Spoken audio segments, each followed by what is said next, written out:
রব্বুল আলামিন গভীর রজনী পর্যন্ত দ্বীনি আলোচনা করার পরে গুনাহ মাখা হাত আমরা তুলে ধরেছি। আল্লাহ, রাত যত গভীর হয় দুনিয়ার মানুষের দরজা বন্ধ হয়ে যায়, আর রাত যত গভীর হয় আপনার রহমতের দুয়ার তত উন্মোচিত হয়।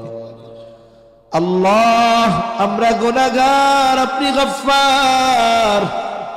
আয় আল্লাহ, আমরা গুনাহ করতে ভালোবাসি, আপনি ক্ষমা করতে ভালোবাসেন।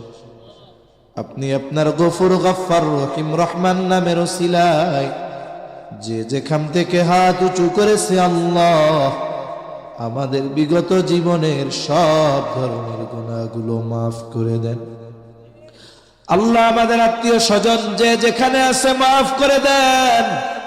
খাস করে যারা দুনিয়া ছেড়ে চলে গেছে মাফ করে কবরগুলো আপনি জান্নাতের টুকরো বানায়া দেন রব্বুল আলামিন। আশেপাশে যত কবরস্থান আছে, যত মুমিন মুমিনাত শহীদ আছে, সকলকে মাফ করে কবরগুলো আপনি জান্নাতের টুকরো বানায়া দেন। আয় আল্লাহ।